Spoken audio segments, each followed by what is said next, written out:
അപ്പോൾ ആന ചവിട്ടിക്കൊന്നു കഴിഞ്ഞാൽ അത് ദേവസ്വം ബോർഡിലെ ആന ആണോന്നില്ല, കോൺട്രാക്ടറുടെ സബ് കോൺട്രാക്ടറുടെ ആള് എന്തെങ്കിലും അപകടം സംഭവിച്ചു കഴിഞ്ഞാൽ, അയാൾ ഒരു ആക്സിഡന്റ് കൊണ്ട് മരിച്ചാൽ നിങ്ങൾ കോമ്പൻസേഷൻ കൊടുക്കും. ESIക്ക് പകരമായിട്ട് ഒരു ഇൻഷുറൻസ് എടുത്തുകൊണ്ടും യാതൊരു പ്രയോജനമില്ല. കാരണം ESIയിൽ ഒരു എംപ്ലോയി കവേർഡ് ആണെങ്കിൽ അയാൾ ESIയിൽ തന്നെ ചേർത്തേ പറ്റുകയുള്ളൂ. ESIയിൽ ഇല്ലാത്ത ആൾ വർക്ക്മെൻ കോമ്പൻസേഷനിൽ വരും. അപ്പോൾ ഒരു ഫാക്ടറി ആണെങ്കിൽ എന്താണ്, ESIയിൽ ഇല്ലാത്ത എല്ലാവരും വർക്ക്മെൻ കോമ്പൻസേഷൻ ആക്ടിൽ പെടുന്നതാണ്. അപ്പോൾ അങ്ങനെ ഫ്ലാറ്റായിട്ട് വർക്ക്മെൻ കോമ്പൻസേഷൻ ആപ്ലിക്കബിൾ ആയിട്ടുള്ള ഫാക്ടറി, പ്ലാന്റേഷൻ, മൈൻസ്, റെയിൽവേ. അപ്പോൾ ഈ 4 ഗണത്തിൽ ഫാക്ടറിയിൽ മാത്രമാണ് ESI ഉള്ളത്. പ്ലാന്റേഷനിൽ ESI ഇല്ല, മൈൻസിൽ ESI ഇല്ല, റെയിൽവേസിലില്ല.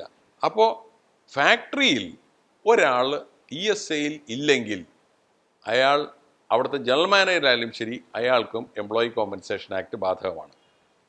അത് കഴിഞ്ഞാൽ ഷോപ്സ് ആൻഡ് കമേഴ്സിൻ്റെ എസ്റ്റാബ്ലിഷ്മെൻറ്റിലേക്കൊക്കെ വന്നു കഴിഞ്ഞാൽ, അല്ലെങ്കിൽ പ്രൈവറ്റ് എംപ്ലോയ്മെൻറ്റിലേക്ക് വന്നു കഴിഞ്ഞാൽ, നമ്മൾ പറഞ്ഞ രീതിയിൽ ഷെഡ്യൂൾ 2-ൽ എംപ്ലോയി എന്നുള്ള ഡെഫിനിഷൻ അയാൾ വന്നാൽ മാത്രമേ അയാൾ എംപ്ലോയി ആവുള്ളൂ, കോമ്പൻസേഷൻ കിട്ടുള്ളൂ.